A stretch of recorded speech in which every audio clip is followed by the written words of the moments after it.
Hello दोस्तों, नमस्कार। आप सभी का स्वागत है सनराइज विद वंश के ऑनलाइन यूट्यूब चैनल पर। आइए हम जो टॉपिक पढ़ रहे हैं वो है ट्रिग्नोमेट्री। और ट्रिग्नोमेट्री में हमारा जो चल रहा है एक्सरसाइज 9.2। और 9.2 में मैं 3 क्वेश्चन करा चुका हूं। अब है हमारा क्वेश्चन नंबर 4। हम क्वेश्चन नंबर 4 पर है। देखिए क्या दे रखा है।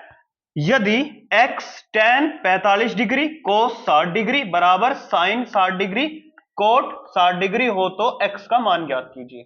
क्या बताना है। x tan 45 डिग्री है, cos 60 डिग्री है, equal to sin 60 degree cot 60 degree, तो x का मान ज्ञात कीजिए ये बोला है। तो देखो x ऐसे ही रहेगा। tan 45 की वैल्यू क्या होती है भाई, 1 होती है, ये होती है भाई। cos 60 की वैल्यू क्या होती है भाई, 1/2। मैंने पिछली वीडियो में इनकी वैल्यू का चार्ट बताया था आपको।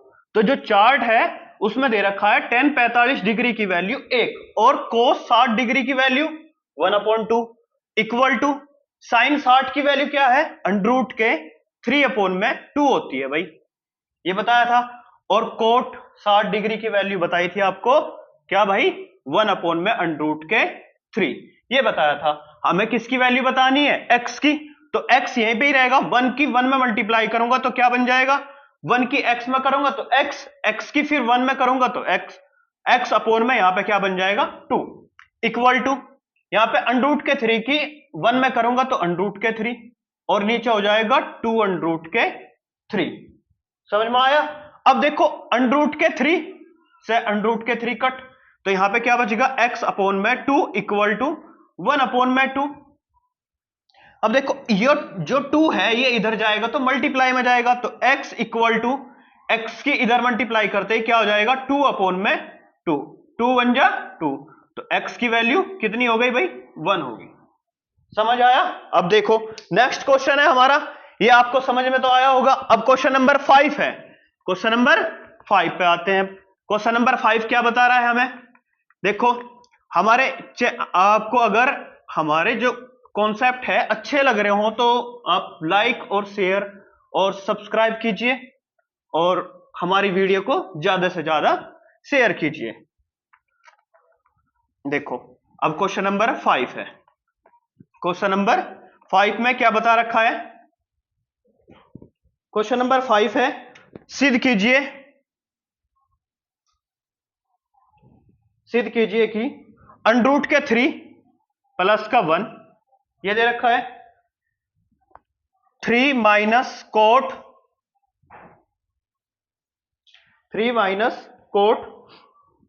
30 degree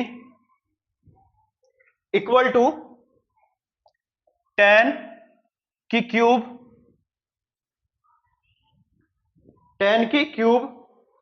60 degree minus 2 sin 60 degree, ये दे रखा है भाई। इसको हमें सिद्ध करना है, ध्यान दे। देखो भाई √3 प्लस का 1 यहां पे है, यहां पे क्या है 3 माइनस कोट 30 डिग्री की वैल्यू क्या होती है भाई, कोट 30 डिग्री की वैल्यू होती है क्या, √3। देखो 3 माइनस कोट 30 डिग्री, तो कोट 30 डिग्री की वैल्यू होती है √3, तो √3 को अब देखो इक्वल टू tan की क्यूब 60 डिग्री, तो tan की वैल्यू क्या होती है, देखो भाई इसकी वैल्यू कितनी बताई अभी मैंने, √3 इक्वल टू tan 60 की वैल्यू क्या होती है भाई, tan 60 पर भी हमारा क्या होता है, √3 ही होता है, √3 क्योंकि क्यूब दे रखी है, -2 sin 60 डिग्री की वैल्यू क्या है, sin 60 डिग्री की वैल्यू होती है आपकी √3/2, ये होती है भाई। अब देखो इस √3 की मल्टीप्लाई 3 में करूंगा तो क्या बन जाएगा, 3√3 की √3 में करूंगा तो क्या बन जाएगा, -3 बन जाएगा।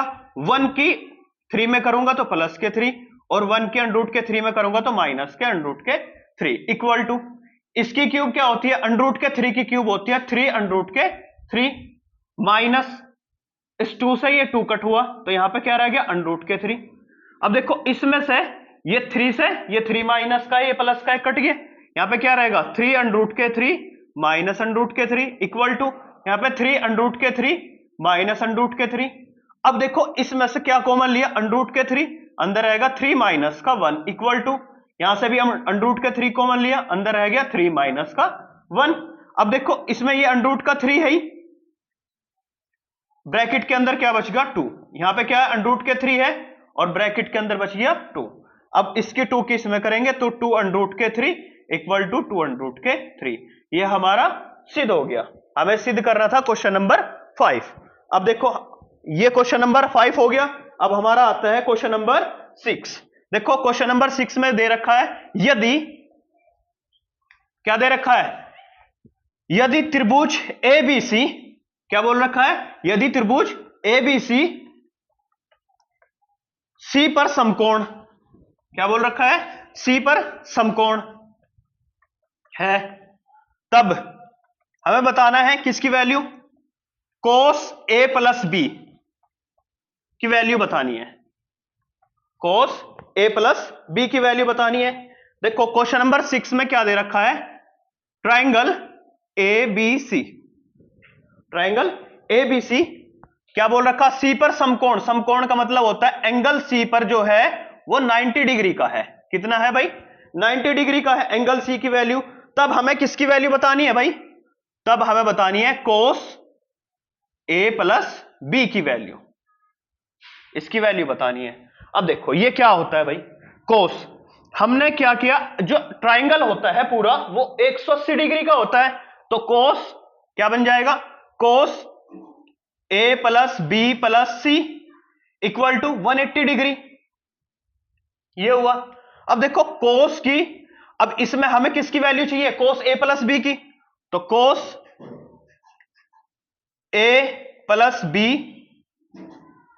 और ये अलग कर दो प्लस, इसको क्या लिख सकता हूं मैं, ये C है, तो एंगल C की वैल्यू कितनी है भाई, एंगल C पर कितनी आई, प्लस के 90 डिग्री इक्वल टू 180 डिग्री, ये हुआ।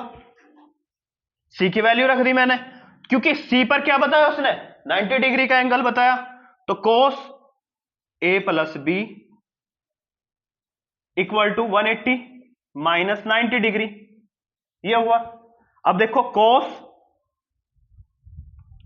A plus B equal to 90 degree, ये हुआ। अब देखो ये जो इधर गया था ये क्या, किसकी वैल्यू बच गई, ये बच गई। देखो यहां पे क्या करते हैं हम, मैंने सीधा रख दिया, अब हम इसमें ये भी तो लिख सकते हैं cos C, cos C, और जब इधर जाएगा तो cos में चेंज होगा, तो cos में क्या आ जाएगा, cos में चेंज होने पर ही क्या बन जाएगा, ये 90 डिग्री जाएगा। अब ये देखो 90 डिग्री गया तो इधर क्या बच गया, ये cos 90 डिग्री की वैल्यू बची। cos 90 डिग्री की वैल्यू क्या होती है भाई, cos A plus B equal to 0, तो इसका वैल्यू होगी हमारी 0। आपको समझ आया होगा। अब देखो क्वेश्चन नंबर हम आते हैं, क्वेश्चन नंबर हमारा है 7। देखो क्वेश्चन नंबर 7 में क्या है, हमें दे रखा है क्वेश्चन नंबर 7, क्वेश्चन नंबर 7 पर हमारी जो वैल्यू दे रखी है वो है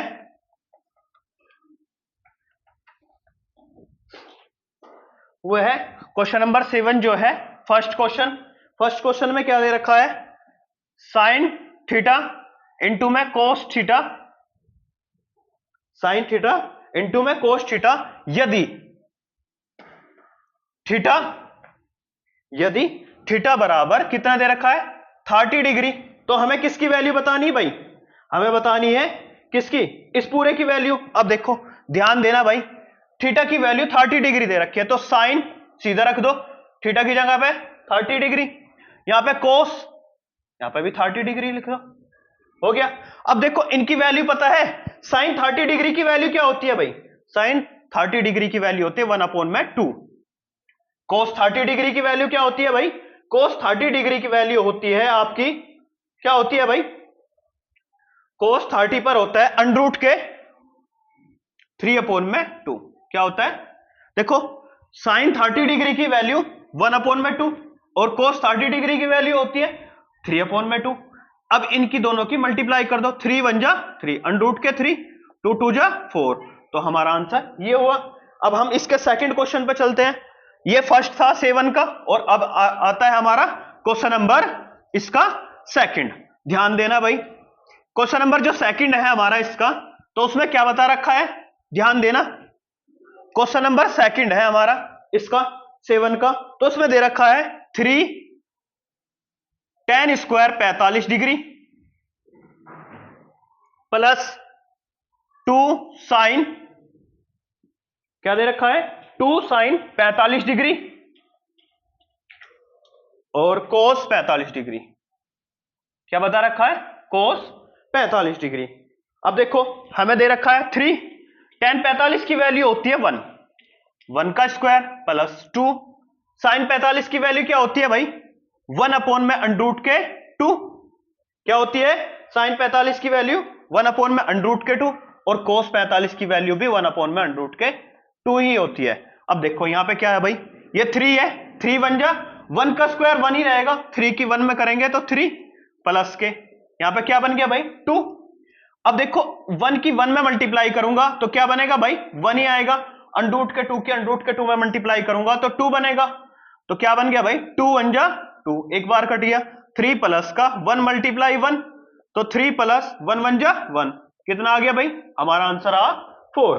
अब क्वेश्चन नंबर ये हो गया हमारा 7 का सेकंड, 7 का सेकंड। अब क्वेश्चन नंबर हम आते हैं 8 पर। क्वेश्चन नंबर 8 है हमारा, देखिए क्वेश्चन नंबर 8 जो है हमारा वो है, क्या दे रखा है इसमें, क्वेश्चन नंबर 8 में दे रखा है यदि, क्वेश्चन नंबर 8 में यदि साइन थीटा, क्या दे रखा है, यदि sine theta minus cos theta equal to 0, क्या दे रखा है, इक्वल टू 0, तो हमें किसकी वैल्यू बतानी है, देखो इसमें क्या दे रखा, तो थीटा का मान ज्ञात कीजिए। क्या बताना है, तो थीटा का मान ज्ञात कीजिए। अब देखो इसमें साइन थीटा कोस थीटा ये दे रखा है, तो इसमें क्या दे रखा है भाई, 0 से बड़ा और बराबर, 0 से बड़ा और बराबर थीटा है, और थीटा से बड़ा और बराबर है 90 डिग्री, ये बता रखा है। तो थीटा का मान ज्ञात कीजिए, ये दे रखा है, ये कोस थीटा है, ये इधर जाएगा तो क्या बन जाएगा भाई, साइन थीटा इक्वल टू, ये इधर जाएगा तो माइनस का इधर जाते ही प्लस का हो जाएगा कोस थीटा। और कब होती है दोनों की वैल्यू इक्वल, कब होती है इनकी दोनों की वैल्यू इक्वल, कब होती है, देखो साइन थीटा है और कोस थीटा है, ये होता है अंडरूट के कितने होते हैं, अंडरूट के कितने होते हैं भाई, अंडरूट के होते हैं, देखो इसकी वैल्यू और इसकी वैल्यू दोनों सेम कब होगी, थीटा की वैल्यू किस पर होती है भाई, जब दोनों ही इक्वल हो, तो क्या होता है साइन थीटा की और कोस थीटा की वैल्यू होती है 1 अपॉन में अंडरूट के 2 पर, क्या होती है भाई 1 अपॉन में अंडरूट के 2 पर इक्वल होती है।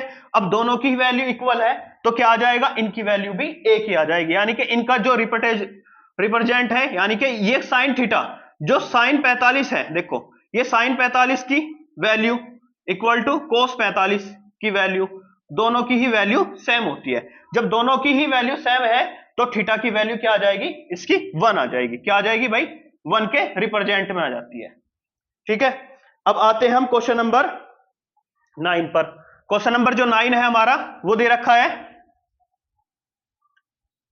देखो हमारे चैनल को सब्सक्राइब और लाइक कीजिए, क्योंकि हमारे जो कॉन्सेप्ट है वो आपको बेहद अच्छे लग रहे होंगे, और लाइक और शेयर भी कीजिए। अब हम आते हैं क्वेश्चन नंबर 9 पर। क्वेश्चन नंबर जो 9 है वो है, क्या दे रखा है, 2 कोसेक, क्या दे रखा है 2 कोसेक स्क्वायर 30 डिग्री प्लस, क्या दे रखा है, plus x sine square 30 degree, sine square 60 degree है, ये दे रखा है, और माइनस 3 अपॉन में 4, 3 अपॉन में 4 tan square 30 degree equal to कितना दे रखा है, 10 दे रखा है। हमें ये क्या करना है, हमें x की वैल्यू बतानी, किसकी वैल्यू बतानी है भाई, x का मान, x का मान। अब ध्यान देना भाई, 2 कोसेक स्क्वायर 30, देखो कोसेक 30 की वैल्यू क्या होती है? कोसेक 30 की वैल्यू होती है आपकी, क्या होती है भाई? 2 ही होती है, 2 का स्क्वायर प्लस x। ऐसे ही साइन स्क्वायर 60, तो साइन 60 की वैल्यू क्या होती है भाई? साइन 60 की वैल्यू होती है अंडर रूट के 3/2, इसका स्क्वायर है तो स्क्वायर, माइनस क्या दे रखा? 3/4। टेन स्क्वायर 60 डिग्री, किस टेन स्क्वायर 30 डिग्री की वैल्यू बताओ। तो टेन स्क्वायर 30 डिग्री की वैल्यू कितनी होती है भाई? टेन 30 की वैल्यू होती है 1/, क्या होती है भाई? 1/, अंडर रूट के 3 का स्क्वायर, इक्वल टू कितना है भाई? 10 है। अब देखो यहां पे 2 है, 2 का स्क्वायर कितना होता है भाई? 4 प्लस x। ऐसे ही अंडर रूट के 3 का स्क्वायर होता है कितना भाई? अंडर रूट के 3 का स्क्वायर होता है 3, और 2 का स्क्वायर होता है 4, माइनस 3/4। देखो 1 का स्क्वायर 1 ही रहेगा, और 3 का अंडर रूट के 3 का स्क्वायर 3 रहेगा, इक्वल टू होगा 10 के। अब देखो यहां पे 4 2 जा 8 प्लस x किस में करी? तो 3x/4, माइनस 3 से ये 3 कट हुआ तो 1/4 बचा, इक्वल टू 10। ठीक है भाई। अब देखो ये वाला जो है इनका दोनों का एलसीएम लो, इन दोनों का एलसीएम लिया इन तीनों का, तो एलसीएम आया हमारा कितना? 4। अब 8 में 4 की मल्टीप्लाई करूंगा, 8 4 जा 32 प्लस यहां पे 3x और माइनस का 1 इक्वल टू होगा 10। अब देखो ये 4 जो है इधर मल्टीप्लाई में पहुंच जाएगा, तो 32 प्लस 3x माइनस का 1 इक्वल टू 40। ये 32 इधर गया तो यहां क्या बच गया भाई? 3x माइनस 1 इक्वल टू, ये इधर आया तो कितना हुआ यहां पे? ये आ जाएगा 40 माइनस के 32, तो 3x माइनस 1 इक्वल टू, इसमें से माइनस करेंगे तो कितना बनेगा? ये हमारा बन जाएगा कितना? 8। अब देखो ये 1 है, ये इधर जाएगा तो 3x इक्वल टू क्या आ जाएगा? 8 प्लस का 1, ये हुआ। अब देखो यहां पे क्या बन गया? 3x इक्वल टू 9, तो x इक्वल टू 9/3, 3 3 जा 9, तो x की वैल्यू आ गई हमारी 3। ये हमारा हुआ क्वेश्चन नंबर 9। हमारे देखो आपको ये कॉन्सेप्ट समझ में आया होगा। Thank you very much. आप हमारे चैनल को लाइक और सब्सक्राइब कीजिए।